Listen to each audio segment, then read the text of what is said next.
Hey everyone, Doug A798 here. This is my review of the Ocean Dub version of Dragon Ball Z, which aired from 1996 till 2003. In my opinion, I think the Ocean Dub of Dragon Ball Z is the best dub of Dragon Ball Z. Okay, Dragon Ball Z, in my opinion, has never really had a good dub, but I thought the Ocean Dub, of all the dubs besides the Japanese version, is the better English is the better English dub out there. I first saw the Ocean dub in late 1997 on the UPN network, which is now the CW during the Namek saga. Then, however, I didn't own my own television at that time, and due to Dragon Ball Z's weird time schedule, I didn't get to watch the show often, and not being able to watch the show often, I slowly forgot about the show until late 1998 when it premiered on Cartoon Network's Action Block on Toonami, and there I was reintroduced to the show, and I saw it from the beginning, and for the most part I enjoyed it up until about 2007 and 2008. That's when I was into newer anime at that time, which was Naruto, Bleach, Full Metal Alchemist, and the last seasons of pretty much Inuyasha. Me seeing how awesome those anime series, cartoon series were, made me realize the flaws and just really how overrated Dragon Ball Z, the Dragon Ball series as a whole, was. But I still enjoy Dragon Ball Z and GT, but I still love and enjoy Dragon Ball Z and GT because I grew up with them, and they're awesome 90s action anime cartoons, and I love 90s, 80s, 60s, and even 70s cartoons, especially action cartoons. Yeah, so like I was saying, yeah, I think the Ocean dub was the best. In my opinion, one of the best things the Ocean dub had going for it was the voice actors. If there's one thing I love about the voice actors in the Ocean dub, is that no matter how lame or crap the script or story may be, they will take the script and story and they will act like it is Shakespeare. The actors in the Ocean dub, it doesn't matter what it is and how crappy the cartoon is.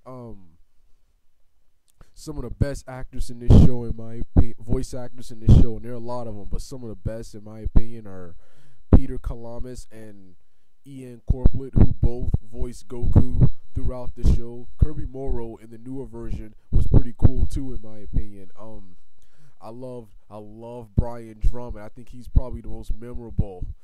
Brian Drummond as Vegeta. Understand? You won't escape my wrath.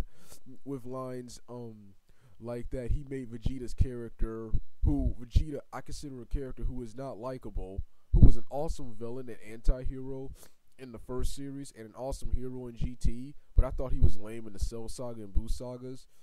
Brian Drummond throughout the series made that character awesome and made him one of the better characters in the show. Scott McNeil is an awesome Piccolo. I think he's the best. I think the only people who, in my opinion, who come close to matching him are his original Japanese counterpart and James Monsters. But yeah, Scott McNeil was the best Piccolo. I also love Paul Dobson, who did Zarbon, and I love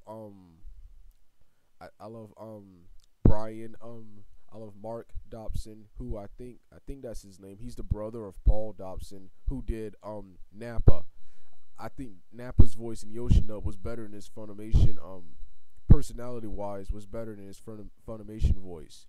All the other voice acting in this show, including the Ginyu Force, Raditz, all of them were good. The voice quality was awesome. The censorship in this show I put up with because it's a cartoon, but it's hilarious how much they try to cover up death or violence but then show violence anyway. Like when Tien got his arm smashed, and he said, "You just wait till it grows back," or "You just wait till it grows back," and Nappa responded, "You won't be around that long." And then when Nappa and Vegeta first came to Earth, which by the way that scene was epic, they blew up the city, they blew up the city and killed all the people.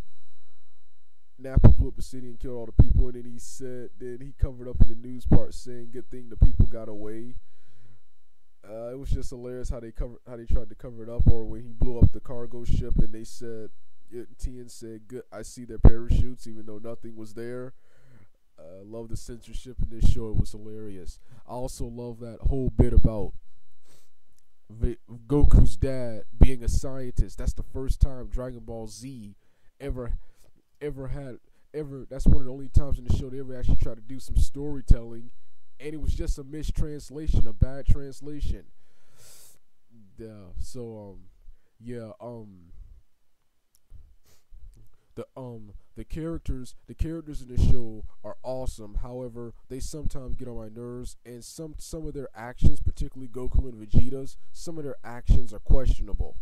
And in my opinion, a lot of characters, with the exception of Gohan, Krillin, I guess Bulma, and I guess Android 18, in my opinion, were ruined.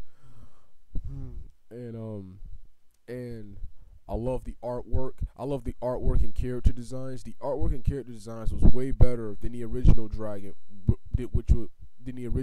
Ball, which in my opinion, the original Dragon Ball is one of the biggest pieces of crap anime cartoons I've ever seen. And I'm going to talk more about that, I think, in my next video, why I think the original Dragon Ball sucked. And like I said, the artwork and character designs are good. The action, of course, with Dragon Ball Z, for the most part, while I think there's too many fight scenes and not enough storytelling, the fight scenes and action sequences are epic. And fight scene and the show. The most important thing, I should have started off with this one. The most important thing when watching a cartoon or anime or movie or anything is it fun, is it entertaining, is it engaging? And Dragon Ball Z was all of those was all of those things. The show was entertaining, the show was really nostalgic, and what's his name, am I forgetting anything? Oh yes, like I said, one of the main reasons I still like this show is because nostalgic. I remember growing up watching it, and despite my criticisms of it, I still grew up with it. Now I'm gonna talk about some of my favorite moments from the first 53 episodes. First 53 episodes. I love the first 4 episodes, which chronicle the arrival of Raditz. Raditz telling Goku who he is, and Goku and Piccolo, Raditz kidnapping Gohan, and Goku and Piccolo, two enemies, teaming up to stop Raditz. Piccolo kills Raditz and Goku. Then you get that awesome introduction of Nappa and Vegeta in their red armor, and that scene, I don't know why their armor looked like that, but that scene was awesome. The music, the voices, everything. It actually made Nappa and Vegeta seem more intimidating than they really were. That was one of my favorite scenes. Then of course I like the scene. Then I like the filler episodes. This episode number 7, Trouble on Irula, when Nappa and Vegeta stopped on the bug planet Irula to cause trouble there, and they ended up destroying the Yeti monster, killing off the ruthless Bug King, then and freeing the princess and the other bug prisoner before destroying the planet altogether and continuing their conquest of Earth. Then I love episode 10 when Tien and Yamcha went to the past to fight the illusionary Saiyans. I enjoyed all the battles with the Saiyans, especially their introduction, which I talked about earlier in this review, when they blew up the city. Then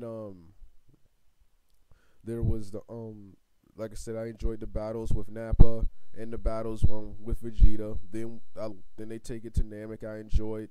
I don't remember what they were doing, but I enjoyed that episode where Gohan, Krillin, and Bulma get stuck on those ship with those kids who survived Frieza's onslaught, and I think they steer them away from a black hole. I keep forgetting what the plot of that episode was, but that was one of my favorite filler episodes.